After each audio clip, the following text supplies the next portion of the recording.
sa balita, komentaryo, isyu, serbisyo publiko. Aksyon Radio!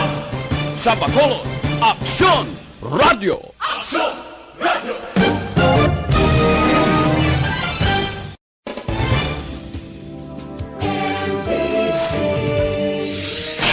Magadulong sa inyo sang mga nagapanguna nga balita lokal, national, international, sports. Aksyon Balita. Kakaroon ang inyong news team. Ang Balita Sunday Edition sa Aksyon!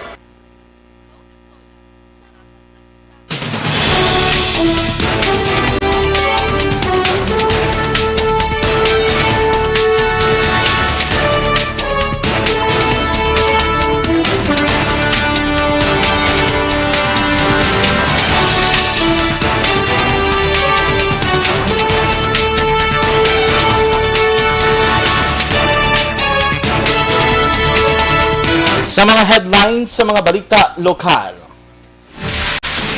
GCQ with heightened restrictions sa Bacolod, ginpalawig tubtob Agosto 15. Mga fully vaccinated, hindi pa dapat magpinagusto gwa sa balay suno sa isa ka health advocate.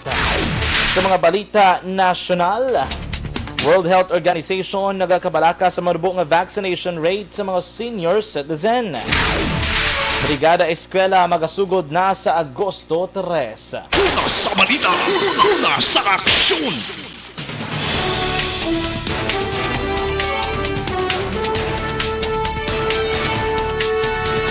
Maayong hapon na kung inyong atag balita Aksyon John Diaz kagkaroon sa detalye sa nagapanguna ng mga balita lokal.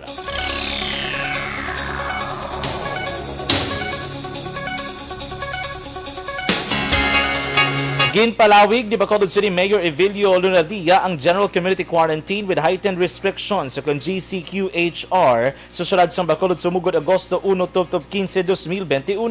Base sa Executive Order No. 42, ginadalian ang leisure travel sa tunga sang Panay Island kag syudad sang Bacolod. Apang panugutan naman ang pagbiyahe sa mga goods and cargoes.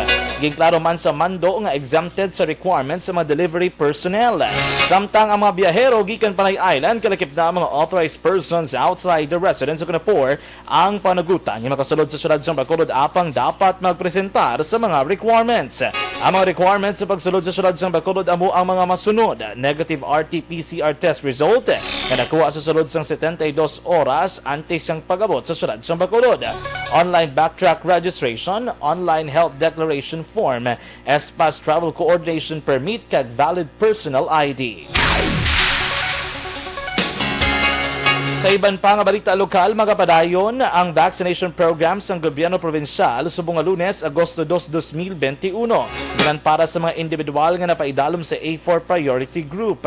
Suno kay Provincial Administrator Attorney Fernando Diaz II, ang unang shipments ng 290 ka vials o kung 2,900 ka doses ng AstraZeneca nga ginbakal sa probinsya pagi sa multilateral agreement sa gobyerno nasyonal kag AstraZeneca Pharmaceuticals Philippines Incorporated amo ang pag-ausaron nga bakuna.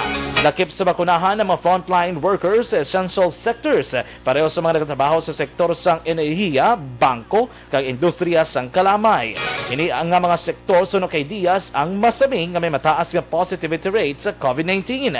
Ang pagbakuna pati kayunon sa Negros Residences sa Dalang de Tuslao, syudad sang Bacolod. Kumpiyansa ang gobyerno provinsyal nga malabot ang ginatargets nga senior citizens population sa Negros Occidental nga mabakunahan sa COVID-19 vaccines. Sunod kay Provincial Administrator Attorney Fernando Diaz II, nagasalig siya nga madugangan ang mga senior citizens nga fully vaccinated bangod sa pagbakuna sa mga inis ang Johnson & Johnson single-dose COVID-19 vaccine umpisa sang Hulyo 26. Nagligad nga bulan, ginpayag sa Department of Health nga targets ng gobyerno provinsyal o kung gobyerno nasyonal nga mabakunahan ang 90% sa mga senior citizen kontra COVID-19 sa pagtapos ang Hulyo kag 90% sa mga persons with comorbidity sa pagtapos sang Agosto. Subong nga Lunes, ginalauman ang pagpresentar ni Diaz ang uli nga dato sa vaccination program sa mga banwa kag syudad sa probinsya sang Negros Occidental. Samtang ginpanumduman ni health advocate Dr. Melvin Ibanez nga indi garantiya nga kung fully vaccinated na ang isa ka individual mahimo na nga makapagustugwa sa mga puloy-an. Sa interview sa kapihan sa Aksyon, ginpahayag ni Ibanez nga ang pagka-fully vaccinated ang indi exemption agud nga magwa na sa mga puloy-an ang mga individual. Sunod pa kay Ibanez, pisar nga fully vaccinated na ang isa ka individual, dapat ipabilin sa gihapon ang pagsunod sa minimum health protocol. Dugang pa ni Ibanez, golden rules sa vaccination nga once nga fully vaccinated, wala sang total immunity kag mahimo sa gihapon nga matapikan sa COVID-19, ilabi na kon expose ang isa ka individual sa mga tawo nga COVID-19 carrier kag dako ang viral load. Ginagarantiya naman ni Ibanez nga sa tanan nga fully vaccinated nga matapikan sa COVID-19 nga mahimo lamang makabatsyag sang mild nga symptoms o kon asymptomatic. Generally, ang aton advice is get vaccinated. Kung nagpa-vaccine kang nagwa ka, kung na-expose ka, latnan kagyapon sa COVID.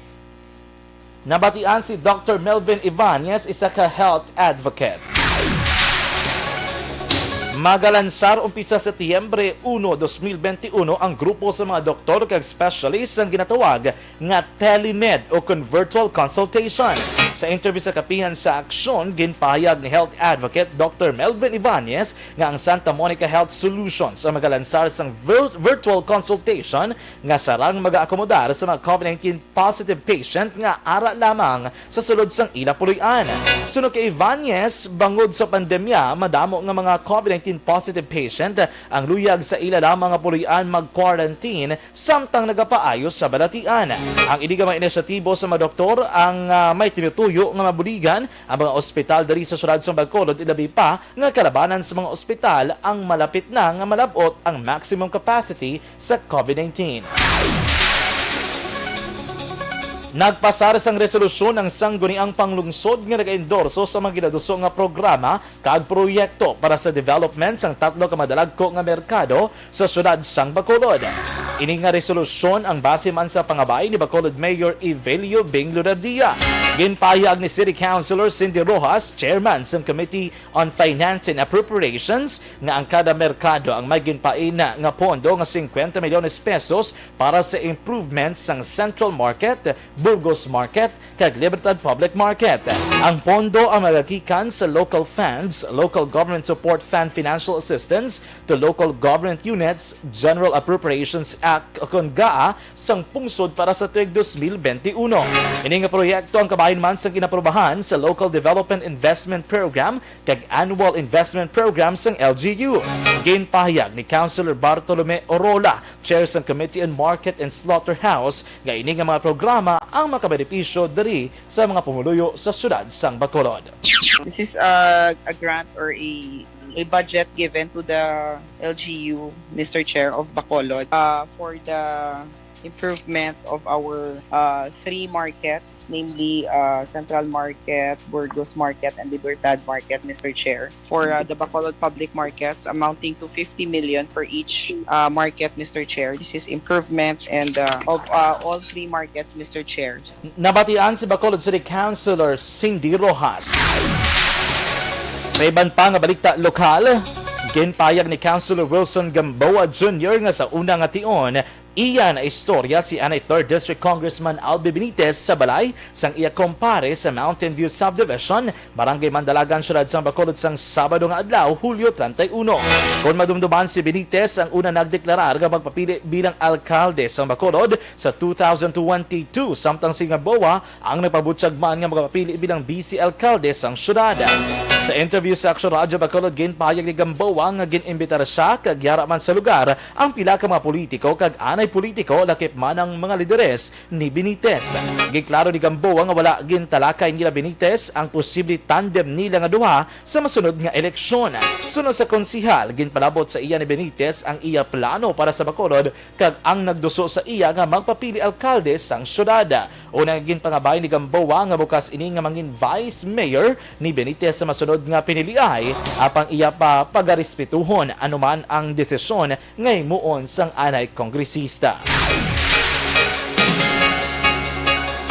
Nagapadayon pa ang investigasyon sa mga kapulisan sa idalom sang Talisay City Police Station sa pagkilala sang duha ka mga ginaligar hold-upper nga nagbiktima sa isa ka kolektor kag ginaligar gin-hold up kahapon sa sitio Kabungahan, Barangay Concepcion, syudad sang Talisay.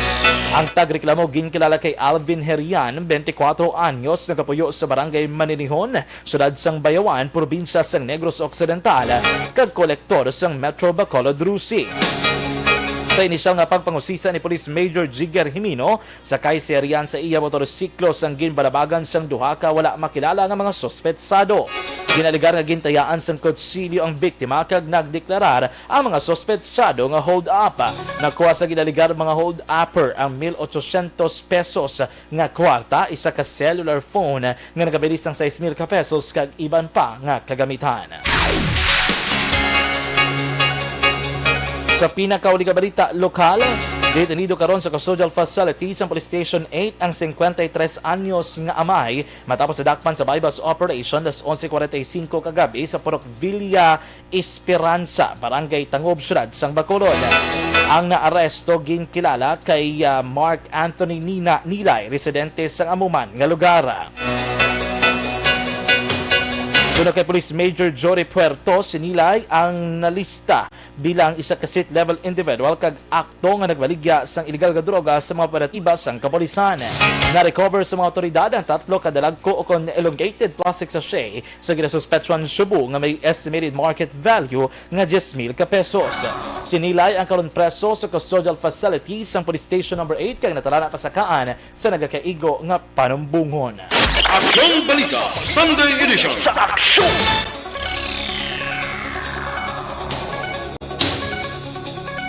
Aksyon Radio Philippine Standard Time, las 5:58 sa mga balita nasyonal.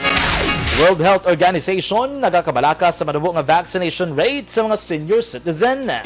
Brigada Eskwela magasugod na sa Agosto 3. Ang detalye sa nagapangunang mga balita nasyonal pagkatapos gid lamang sini.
Aksyon Radio Philippine Standard Time lasay 5 kagkaron sa detalye sa nagapanguna ng mga balita nasyonal.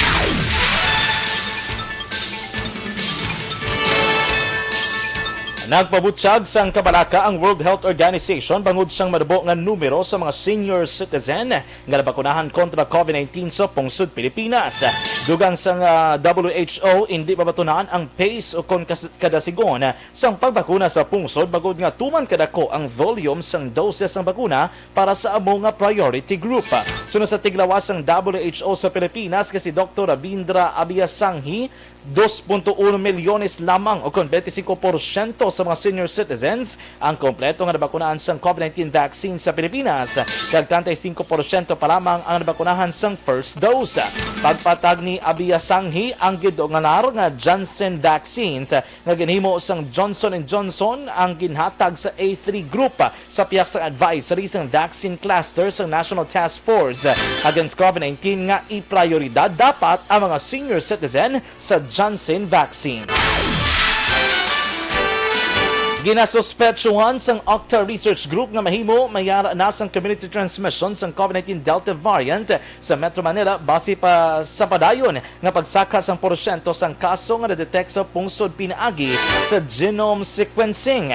Sunod kay Professor Guido David, mahimo maglabot sa 300 ka mga bagong kaso sang Delta variant sa kada adlaw ang ma-record sa National Capital Region kung basihan ang porsyento sa mga kaso sa kabilugan nga infection rate sa pungsod Pilipinas. Dugang pa ni David, apisar nga wala pa sang konfirmasyon, mas maayo nga i-assume nga mayara sang community transmission sang Delta variant sang COVID-19. Agod mas mangin may nalungon ang publiko. Sa pinakauling record, 216 ka Delta variant sang COVID-19 ang na-record sa pungsod Pilipinas. Sa iban pa nga balita nasyonal, ginakabig sa Department of Health nga isa lang ka tip of the iceberg ang pagsakas ang kaso sa COVID-19 sa Pilipinas. Sunod kay Health Undersecretary kag Treatment Czar Leopoldo Vega, hindi man tanan nga ginpaidalom sa RT-PCR test ang nagapositibo sa COVID-19. Dugang pa ni Vega, kinahanglan na sang gobyerno nga maghimo sang nagakaigo nga tikang agad makontrol ang paglaptas sang kagaw. Aminado naman si Vega nga limitado pa ang kapasidad sang gobyerno nga ma-detect ang Delta COVID-19 variant sa pungsod Pilipinas. Sa sulod sa duha ka adlaw, ang COVID-19 infection sa Pilipinas ang nagdangat sa masobra 8,000 bangod sa ginakamig pagdamo sang Delta variant cases sa Metro Manila kag iban pa nga probinsya. Pabor naman ang Department of Health at DOH sa pagpatigayon sang house-to-house vaccination sa mga naka-ECQ nga lugar agod luwas nga makabakuna sa mga pumuluyo batok sa COVID-19. Sa isa ka press conference, ginpahayag ni Department of Health Undersecretary Maria Rosario Vergere nga makabulig man ang house-to-house vaccination para masiguro nga bakunado ang mga komunidad. Sunod kay Vergere, mas luwas man ini bangod may mga taho lang nga magalibot sa mga balay sa baylo nga sila pa ang nagakadto sa vaccination site kag maglinya sang malawig.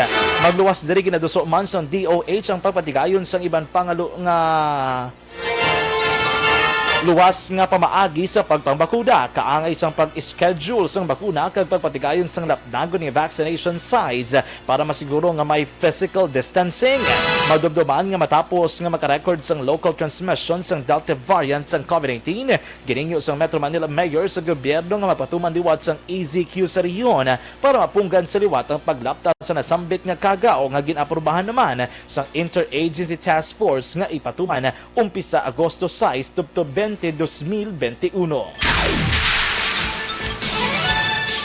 Naghingyo ang Malacanang sa pumuluyo sa National Capital Region o NCR nga hindi pagamito ng isa kasi manang ligwa antisipatuman ang Enhanced Community Quarantine o ECQ sa pag-panic buying. Sunod ka Presidential Spokesperson Harry Roque, wala sang rason nga mag-panic buying bago bukas man ang mga balaklan. Mag-uumpisa ang ECQ sa NCR sa Agosto 6 tubto 2021. Ginpahayag ni Roque nga isa kasi manang ligwa ang para sa pagplano ilabi na sa maapektuhan nga negosyo. Ginklaro ba niya nga wala pa sang dako nga paandam kagyara sa low risk sa gihapon ang NCR ka magapatuman lamang sang ECQ agon mapungga na pagtaas sang Delta variant sang COVID-19.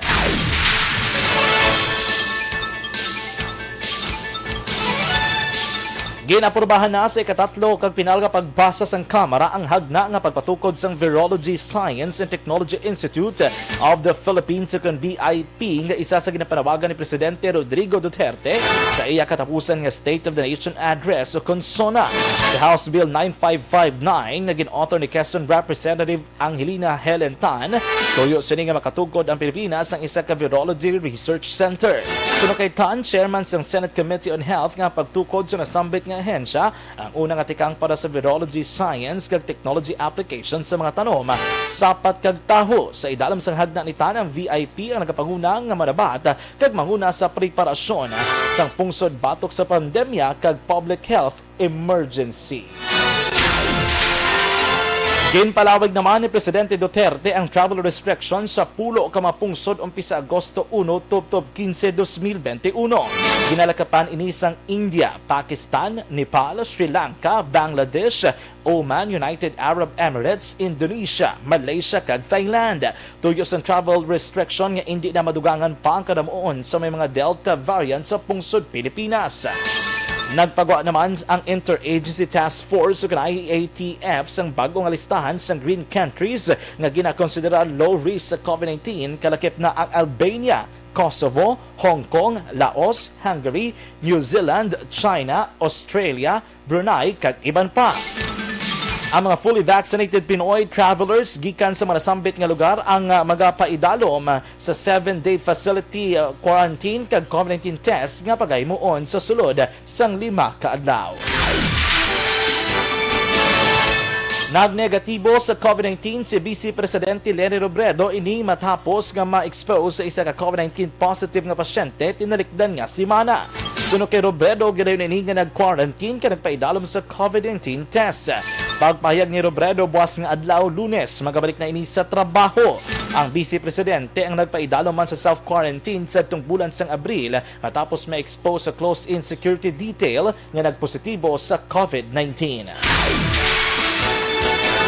Naka-record sang dugang 8,735 kabagong kaso sang COVID-19 ang Pilipinas kag nagdala sa kabilugan nga 1,097,689. Samtang 5,930 naman ang nag-ayo sa balatian kag nagdala sa kabilugan nga 1,500,627. Ang Pilipinas ang naka-record sang 127 ka napatay bangod sa COVID-19 kag nagdala sa kabilugan nga 28,016. Sa karon, 63,646 ang aktibo nga kaso sa COVID-19 sa pungsod Pilipinas. Natala na nga umpisahan sa Department of Education kung DepEd ang Brigada Eskwela para sa school year 2021-2022 sa Agosto 3. Suna sa DepEd ang mga tema sang Brigada Eskwela karon nga tuig amo ang bayanihan para sa paaralan. Ginaimbitahan naman sang DepEd ang publiko nga virtual nga magtambong sa National Kick-Off Ceremony sang Brigada Eskwela nga patigayunon sa Agosto 3, 2021 sa pagpanguna sang SDO Tagum City sang DepEd Region 11 kag sa papanguna man mismo ni DepEd Secretary Leonor Briones. Ginalauman nga makahimo man sang kaugalingon nga kick-off ceremony ang mga regional offices kag schools division offices sila tagsa ka mga lugar. Magadugay ang Brigada Eskwela tubtob sa Setyembre 30, 2021. Una na nga ginanunsyo sang DepEd nga ginaporbahan ni Presidente Rodrigo Duterte ang pag-umpisa sang klase para sa school year 2021-2022 sa Setyembre 13, 2021. Sa pinakaulihing balita nasyonal, nagwa sa assessment sang London-based insurance firm nga Aksyon nga ang pungsod Pilipinas ang yara sa mataas nga o kung pinakamataas nga risgo sa political violence o kung kinagamo may angot sa politika. So sa risk report sang Aksyon ang rason sang very high risk assessment sang Pilipinas amo ang kampanya ni Presidente Rodrigo Duterte kontra sa illegal nga droga kag pamahog sa mga religious extremist. Dugang pa sang Aksyon ang risgo sa bahin sa negosyo ang nagpabilin nga medium high bangod sa napnagon nga krimen nga ginakabig sang grupo nga organisado. Nagapabilin sa gihapon nga isa sa mga konsiderasyon sang investors nga dumuluong kag mga negosyante sa lokal ang crime rate sa Pilipinas. Dugang pa sang ayon o kunayon ang mataas nga utang sa mga pribado nga sektor ang nagakinahanglan man sang macro-prudential regulation nga yara sa near and medium term. Aksyon Balita Sunday Edition. Sa aksyon! Aksyon Radio Philippine Standard Time, las 6:15. Mayang hapon lang kay Sir Bloody Montaño Pantilio. Good afternoon, sir.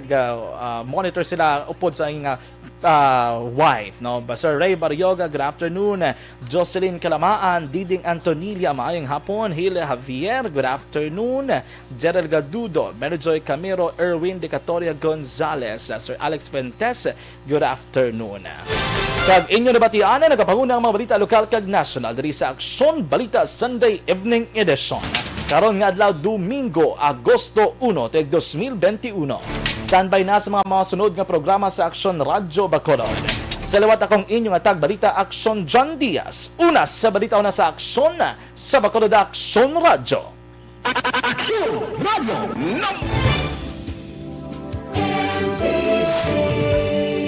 Manila Broadcasting Company. Sa balita, komentaryo, issue, serbisyo publiko. Aksyon Radio. Sa Bacolod, Aksyon Radio. Aksyon!